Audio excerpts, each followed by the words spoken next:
આપને સૌ પ્રથમ ગુજરાતની અંદર જે ક્યાંય આગાહી નહીં થઈ હોય એ વાત ગુજરાતીના માધ્યમથી હું આપને અહીં કહેવા માંગુ છું. 22 મે 2026 થી આવતા જતા ગમે ત્યાં હળવા વરસાદ ઝાપટા બધું ગુજરાતમાં ચાલુ થઈ જશે.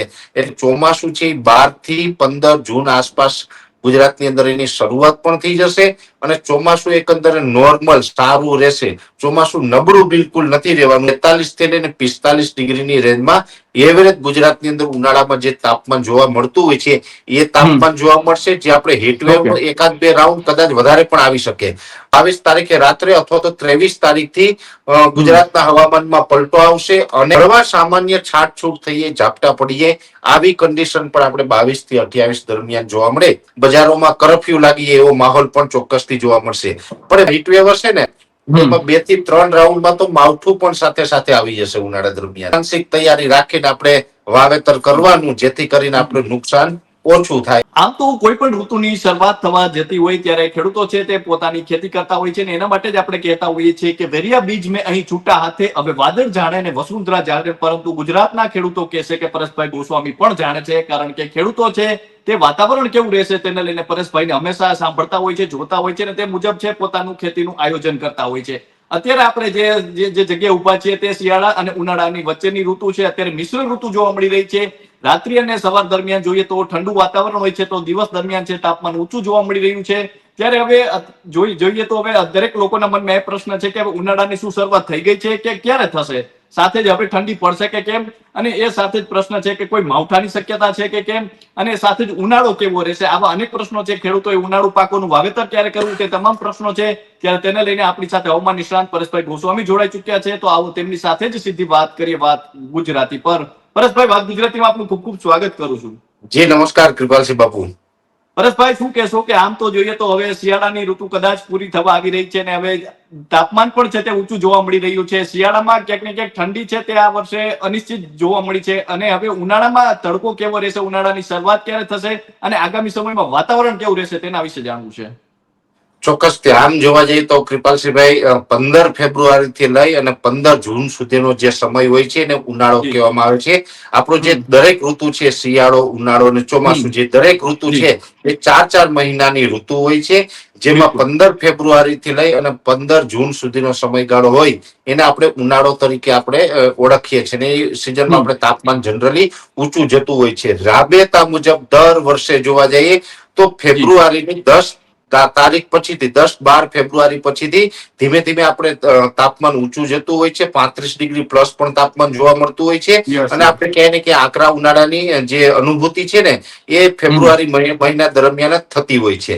હવે આ વર્ષની વાત કરવા જઈએ તો આ વર્ષે વર્ષ 2026 ની અંદર અત્યારે જે આપણે 15 ફેબ્રુઆરી પછીના સેશનમાં અત્યારે પ્રવેશ કરી ચુક્યા છે, છતાં પણ જે રાબેતા મુજબ દર વર્ષે જે ઉનાળો હોય એ ઉનાળાની શરૂઆત હજુ નથી થઈ. હા, એક ચોક્કસથી છે કે અનેક જગ્યાએ કૃપાલસિંહભાઈ તમને એવા સમાચાર મળતા હશે કે ભાઈ તાપમાન બહુ ઊંચું છે, અત્યારથી ગરમી દેખાવા માંડી ગઈ છે, આવું બધું જોવા મળતું હશે.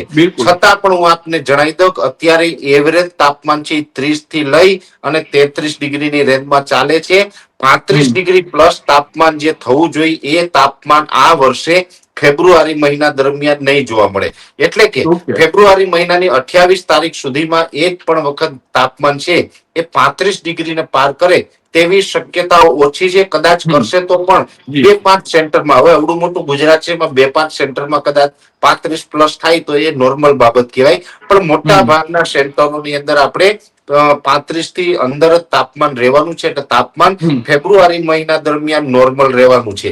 હવે આમ જોવા જઈએ તો અત્યારે વાત કરવા જઈએ તો આવનારા 2-3 દિવસ પછી એટલે કે 20 ફેબ્રુઆરી થી તાપમાન એક વખત ઊંચું આવશે અને એ તાપમાન ઊંચું એટલે 1 થી 2 ડિગ્રીનો વધારો થશે. અત્યારે એવરેજ જે વિસ્તારોની અંદર 30 ડિગ્રી આસપાસ તાપમાન હશે ત્યાં 32 થશે, 33 થશે, અમુક જગ્યાએ 34 થશે. પણ 2 થી 3 ડિગ્રીનો વધારો થશે. 20, 21 અને 22 એમ 3 દિવસ સુધી સતત તાપમાન ઊંચું રહેશે અને ત્યાર પછી ફરીથી એક વખત તાપમાન ઘટી જશે. 20, 21 અને 22 3 દિવસ ઊંચું રહ્યા પછી 22 તારીખે રાત્રે અથવા તો 23 તારીખથી ગુજરાતના હવામાનમાં પલટો આવશે. અનેક જગ્યાએ વાદળછાયું વાતાવરણ જોવા મળશે અને 22-23 તારીખથી લઈ અને 28 ફેબ્રુઆરીનું સેશન હશે. એમાં કોઈ દિવસ વાદળછાયું વાતાવરણ હશે, એક દિવસ ખુલ્લું જોવા મળશે. એ રીતે આપણે હવામાનમાં અસમંજસતા જોવા મળશે, એક પ્રકારની અસ્થિરતા સર્જાશે અને કોઈ જગ્યાએ વાદળછાયા વાતાવરણને કારણે હળવા સામાન્ય છાટછૂટ થઈએ, ઝાપટા પડીએ, આવી કન્ડિશન પણ આપણે 22 થી 28 દરમિયાન જોવા મળે તેવી શક્યતાઓ છે. એ ઝાપટા છે મુખ્યત્વે મધ્યપ્રદેશ બોર્ડર લાગુ વિસ્તારના ગામડાઓ અને મહારાષ્ટ્ર બોર્ડરના જે ગામડાઓ છે આપણા, એ વિસ્તારોની અંદર વધારે એ ઝાપટાઓની શક્યતાઓ રહેલી છે. એટલે ખાસ કરીને તાપમાન છે એ તો 20, 21 અને 22 3 દિવસ માટે હવે આવનારા થોડાક દિવસની અંદર ઊંચું જોવા મળશે. ત્યાર પછી ફરી તાપમાન ઘટવાનું છે. પણ ચોક્કસથી કે દિવસનું જે તાપમાન હશે એ લગભગ આપણે 28 કે 29, 30 ડિગ્રીની આસપાસ રહે અને રાત્રિનું તાપમાન છે એ હજુ પણ આપણે 12 થી 13 ડિગ્રી સુધી જાય. એટલે જે લઘુત્તમ તાપમાન છે એ વધારે નીચું રહેશે, મહત્તમ તાપમાન છે એ નોર્મલ નજીક રહેશે.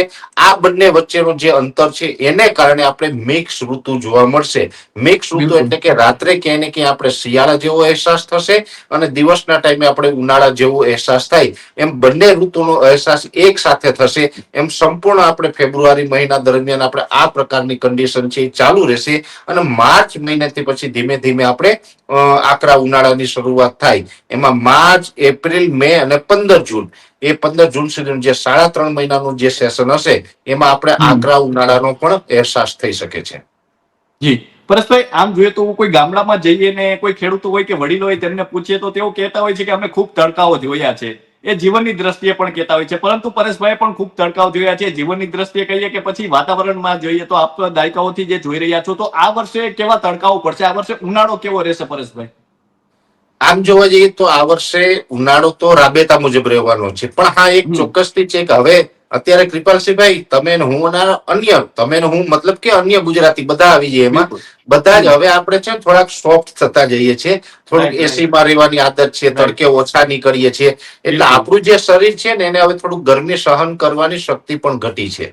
એટલે એને કારણે આપણે જે 42 ડિગ્રી તાપમાન હોય તો આપણે 45 જેવો અહેસાસ થાય. હવે માણસ 42 ડિગ્રી તાપમાન પણ સહન નથી કરી શકતા. પણ એટલું ચોક્કસથી છે કે 42 થી લઈને 45 ડિગ્રીની રેન્જમાં એવરેજ ગુજરાતની અંદર ઉનાળામાં જે તાપમાન જોવા મળતું હોય છે એ તાપમાન જોવા મળશે. જે આપણે હીટવેવ એકાદ બે રાઉન્ડ કદાચ વધારે પણ આવી શકે. પણ હવે આ એકાદ બે રાઉન્ડ હીટવેવ ના વધારે આવશે. તાપમાન છે નોર્મલ દર વર્ષે જે આપણે રહેતું એ જ પ્રકારનું રહેવાનું છે. એટલે ઘણી વખત આપણે એવું થશે કે બપોરના સમયે છે ને કરફ્યુ જેવો માહોલ થઈ જાય. જયારે પણ 42 પ્લસ તાપમાન જાય, જેમાં એપ્રિલ મહિનાનો એન્ડ હશે, ખાસ કરીને મે મહિનાનો જે સેશન હશે, એ સેશન દરમિયાન 42 ડિગ્રીને પાર તાપમાન જશે. ત્યારે આપણે દિવસના ટાઈમે ખાસ કરીને 1 વાગ્યાથી લઈને 4 વાગ્યા સુધીના સેશનમાં બજારોમાં કરફ્યુ લાગી એવો માહોલ પણ ચોક્કસથી જોવા મળશે. પણ વધારે પડતા જે તાપમાન હોય ને એમાં હીટવેવના રાઉન્ડ આવતા હોય. દર વર્ષે જનરલી 4 થી 5 રાઉન્ડમાં હીટવેવ આવે. હીટવેવ આવે એટલે લગભગ 5-7 દિવસ સુધી અતિ હાઈ ટેમ્પરેચર જોવા મળે અને હીટવેવ નો રાઉન્ડ જોવા મળે. એ પછી 2-3 ડિગ્રી તાપમાન ઘટી જતું હોય છે. એ જે 4 થી 5 રાઉન્ડ હીટવેવ ના હોય છે, બની શકે કે આ વર્ષે લગભગ 6 થી 7 રાઉન્ડ આવે. એટલે 1 થી 2 રાઉન્ડ વધી શકે છે હીટવેવ ના. અને વધારે રાઉન્ડ જો હીટવેવ ના આવશે, અતિ ગરમી થશે, તો એને કારણે લોકલ સિસ્ટમો પણ બંધાશે. ઉનાળા દરમિયાન અતિ ગરમીને કારણે વાદળછાયું વાતાવરણ થાય અને પછી આપણે સતત 4-5 દિવસ સુધી અતિ ગરમી પડી હોય તો લોકલ સિસ્ટમ બંધાઈ જાય, લોકલ દબાણ બની જાય અને ત્યાં પછી વાદળછાયું વાતાવરણ, કોઈ કોઈ જગ્યાએ હળવું માવઠું થઈ જાય. આ પ્રકારની પરિસ્થિતિ પણ ઉનાળા દરમિયાન આપણે વારંવાર જોવા મળશે. એટલે જે 5 થી 7 રાઉન્ડમાં, 6 થી 7 રાઉન્ડમાં હીટવેવ હશે ને, એમાં 2 થી 3 રાઉન્ડમાં તો માવઠું પણ સાથે સાથે આવી જશે ઉનાળા દરમિયાન. એટલે આ પ્રકારની મિક્સ ઋતુ આપણે આવનારા દિવસમાં જોવા મળી શકે છે. જી પરેશભાઈ, હવે જોઈએ તો ખેડૂતોએ શું ધ્યાન રાખવું જોઈએ? ખેડૂતોએ છે તે હવે અત્યારે ઉનાળુ પાકોનું અનેક ખેડૂતો છે તે વાવેતર કરતા હોય છે, તો ક્યારે વાવેતર કરી શકાય અને આ વર્ષે ઉનાળામાં કેવા પાકો થઈ શકશે એને લઈને થોડું જાણવું છે. આમ જોવા જઈએ તો ઉનાળાના જે પાકો છે મુખ્યત્વે આપણે 90 દિવસ વાળા પાક હોય, જેમાં મગફળીનું વાવેતર કરતા હોય, તલ હોય અથવા તો જે અન્ય જે પાકો વાવતા હોય, એ દરેક પાક છે, ખાસ કરીને અડદ મગ જેવો પાક છે જે 70 દિવસમાં તૈયાર થાય છે, પણ 90 દિવસની અંદર કોઈ પણ પાક તૈયાર થતો હોય એ વાવેતર કરી શકાય છે. અને જેને વાવેતર કરવું હોય ને હવે બહુ લેટ ન કરવું, હું એમ માનું કે 1 અઠવાડિયાની અંદર ઉનાળુ પાકનું વાવેતર કરી દેવું જોઈએ. પછી જો બહુ લેટ કરશું તો પાછળથી જે પ્રી મોન્સૂન એક્ટિવિટી હોય છે એ આપણે આંબી જઈએ. પ્રી મોન્સૂન એક્ટિવિટી એટલે કે જે ઉનાળુ પાક છે જેમાં ફ્લાવરિંગ લાગી એનો હાર્વેસ્ટિંગ નો ટાઈમ આવશે ત્યારે મે મહિનાનો એન્ડ હશે, અને ત્યારે પછી જો આપણે પ્રી મોન્સૂન એક્ટિવિટી ચાલુ થઈ જાય તો એ આપણો પાક છે ઉનાળુ પાક પલળી પણ જાય. પ્રી મોન્સૂન એક્ટિવિટીનું આપણે સૌ પ્રથમ ગુજરાતની અંદર જે ક્યાંય આગાહી નહીં થઈ હોય એ વાત ગુજરાતીના માધ્યમથી હું આપણે અહીં કહેવા માંગુ છું. આમ તો 15 જૂન આસપાસ ચોમાસું ચાલુ થાય, પણ મે મહિનાની અંદર આપણે પ્રી મોન્સૂન એક્ટિવિટી ચાલુ થતી હોય છે. એ પ્રી મોન્સૂન એક્ટિવિટી 22 મે થી ચાલુ થઈ જશે, એટલે 22 મે થી પછી માં 24 કલાક આગળ પાછળ થશે. 22 મે 2026 થી આવતા જતા ગમે ત્યાં હળવા વરસાદ ઝાપટા બધું ગુજરાતમાં ચાલુ થઈ જશે. એટલે એની માનસિક તૈયારી રાખીને આપણે વાવેતર કરવાનું, જેથી કરીને આપણે નુકસાન ઓછું થાય, આ મારું માનવું છે. જી પરેશભાઈ, આમ જોઈએ તો અત્યારે તમે જે રીતે વાત કરી છે તો આ શિયાળો આપણે જોયો, ઉનાળો હવે જોવાના છીએ, તો એની અસર ચોમાસા પર કોઈ પડતી હોય છે, તો આવનારું ચોમાસું કેવું રહેશે? એ અત્યારે આપણે જોઈએ તો શિયાળામાં પણ ક્યાંક ક્યાંક માવઠાઓ જોવા મળ્યા છે. આપણે જે રીતે વાત કરી કે ઉનાળામાં પણ માવઠાઓની શક્યતા છે, તો ચોમાસું કેવું રહેશે? ચોમાસામાં એની કોઈ અસર પડશે?